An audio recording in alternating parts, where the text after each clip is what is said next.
Hello friends, welcome to our education studio. और आज करेंगे हम क्लास 10 का चैप्टर नंबर 12 एक्सरसाइज 12 का 12A का 11वां क्वेश्चन है। एक ट्रैक्टर के अगले और पिछले पहिए का व्यास। ये देखो, ट्रैक्टर का अगला पहिया छोटा होता है, ठीक है, और पिछला पहिया क्या होता है, बड़ा होता है। ठीक, ट्रैक्टर के अगले और पिछले पहियों के व्यास 80 सेंटीमीटर 2 मीटर है। अगले पहिए का व्यास कितना है हमारा, थोड़ा बड़ा बनाते हैं। अगले पहिए का इसका व्यास, पिछला पहिया होता है हमारा बड़ा और अगला पहिया थोड़ा सा क्या होता है, छोटा। तो अगले पहिए का व्यास दे रखा है 80, तो मतलब व्यास है, ठीक है, पूरा का पूरा। तो त्रिज्या कितनी निकल जाएगी इसकी हमारे यहाँ से, 40, ठीक, और ये 2 मीटर है। तो पिछले पहिए का जो व्यास 2 मीटर, त्रिज्या क्या आ जाएगी, 1 मीटर, ठीक है। तो ज्ञात कीजिए कि पिछले पहिए द्वारा उतनी दूरी तय करने में कितने चक्कर लगाने होंगे। इस पिछले पहिए द्वारा उतनी दूरी तय करने में कितने चक्कर लगाने होंगे जितनी दूरी अगला पहिया 1400 चक्करों में चक्कर लगाने में तय करता है। जितना पहिया जो अगला वाला पहिया है ना, वो 1400 चक्कर लगाने में जितनी दूरी तय करता है उतनी दूरी के इसके चक्कर पूछे। सीधी बात ये पिछले वाले पहिए की, ठीक। तो लिखेंगे इसमें माना के लिए कुछ है ही नहीं, दे रखा है। तो लिखेंगे ट्रैक्टर के अगले पहिए का व्यास, ट्रैक्टर के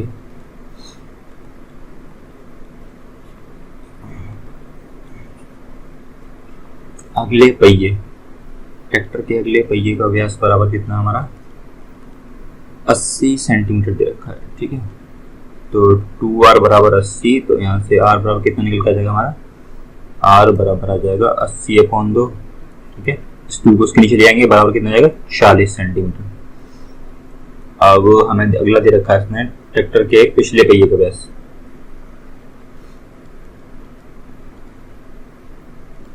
ट्रैक्टर के पिछले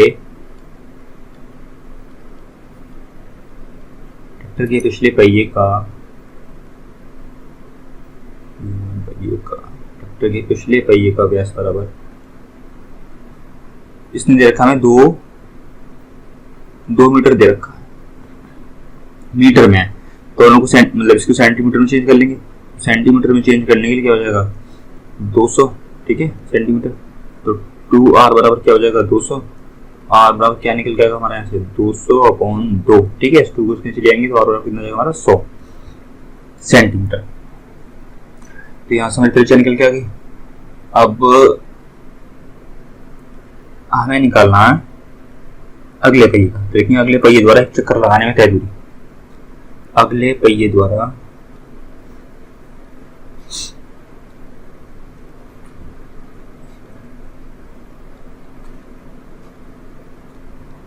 अगले पहिए द्वारा एक चक्कर लगाने में, अगले पहिए द्वारा एक चक्कर लगाने में तय दूरी, एक चक्कर लगाने की, अगला पहिया एक चक्कर लगाएगा बस, खाली एक, तो मतलब क्या वृत्त की परिधि के बराबर होगा। तो अगले पहिए द्वारा एक चक्कर लगाने में तय दूरी बराबर क्या होगा, वृत्त की परिधि, मतलब कि ट्रैक्टर के पहिए की परिधि, अगले पहिए की परिधि, अगले पहिए की परिधि, अगले पहिए की परिधि, ठीक है, इसके बराबर होगा। वृत्त की परिधि होती है 2πr, तो लिखेंगे 2πr 2 इंटू, और अगले पहिए का हमें कितना दे रखा है, ये तो 22/7 आ जाएगा इसका। r हमें दे रखा है कितना 40 निकल के आया हमारा। तो यहाँ से निकल के आएगा हमारा 2 दूनी 4 दूनी 8, 8 दूनी 16, 8 दूनी 16, 1760/7 सेंटीमीटर, ठीक है। तो अगला पहिया जो है एक चक्कर लगाने में इतनी दूरी तय करेगा, 1760/7 सेंटीमीटर।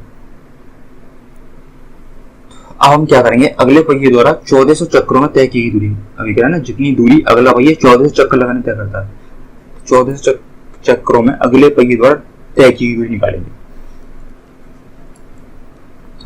1400, 1 मिनट, 1400 नहीं, लेकिन अगले पहिए द्वारा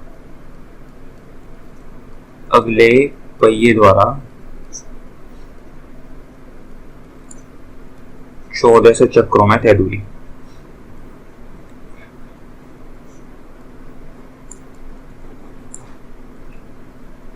अगले पहिए द्वारा 1400 चक्रों में तय दूरी बराबर कितना हो जाएगा हमारा 1400। ठीक है, 1400 चक्कर है इंटू 1760 अपॉन कितना 7। तो 7 से काटेंगे कितना 7 दूनी 14 200 और गुणा करेंगे कितना हो जाएगा 1 2 3 6 दूनी 12 2 से लगे एक और 7 दूनी 14 15 2 एकम 2 और 1 3 3,52,000। ठीक है, 3,52,000 सेंटीमीटर। तो 1400 चक्रों में अगला पहिया 3,52,000 सेंटीमीटर की दूरी तय करेगा। अब निकाल लेंगे पिछले पहिए की परिधि, मतलब पिछला पहिया एक चक्कर में जो दूरी तय करेगा उसे। तो निकालेंगे पिछले पहिए की परिधि।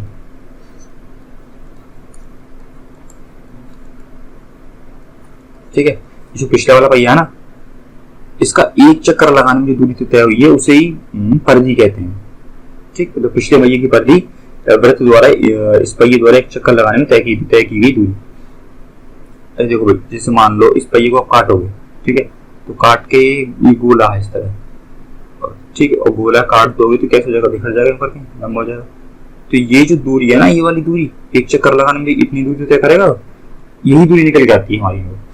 तो पिछले पहिए की परिधि, ठीक है, तो परिधि 2 पाई r2,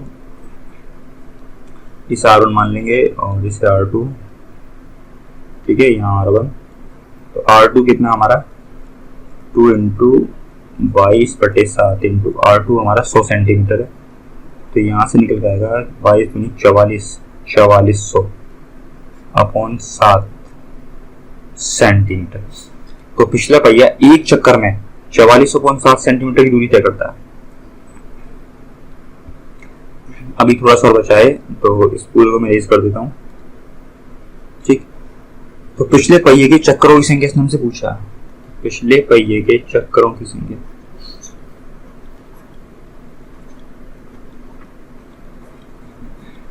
पिछले पहिए के चक्करों की संख्या, पिछले पहिए के चक्करों की संख्या बराबर कितना होगा हमारा।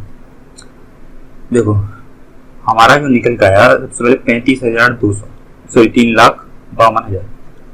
ठीक, 3,52,000 जो हमारी वो आई दूरी आई अगले पहिए द्वारा तय की दूरी। ठीक है, तो इसी से निकालेंगे हम चक्करों की संख्या 4400 अपॉन 7।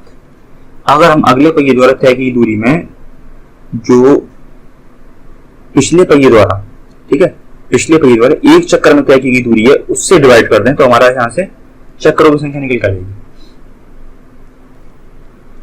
3,52,000 अपॉन 4400 इंटू ऊपर ये 7 का गुणा ऊपर हो जाएगा।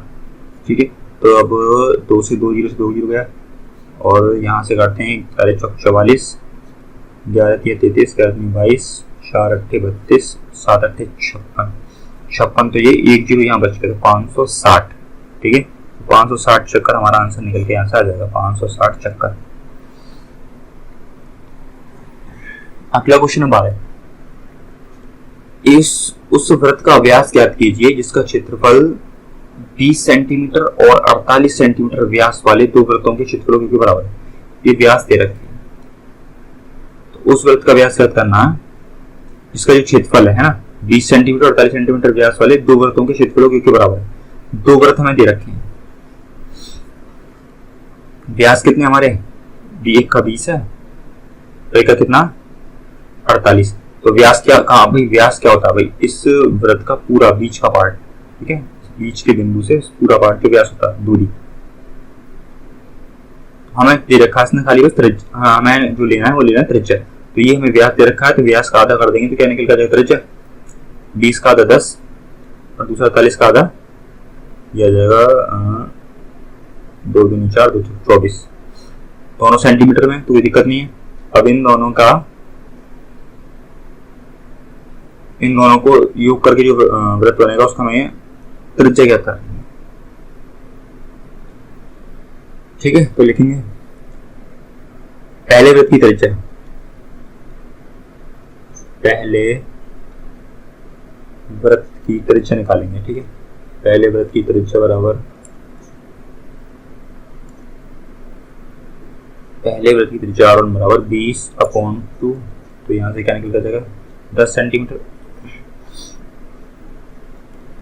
दूसरे वृत्त की त्रिज्या, दूसरे वृत्त की त्रिज्या R2 बराबर, ये क्या जाएगा 48/2, तो 2 दूनी 4, 2 चौका 24 सेंटीमीटर। तो यहाँ से हमारा ये आ गया। तो इनके क्षेत्रफलों का योग निकालना है, इनके क्षेत्रफलों का योग, इनके क्षेत्रफलों का योग, इनके क्षेत्रफलों का योग। तो पाई R1 square plus pi R2 का होल स्क्वायर।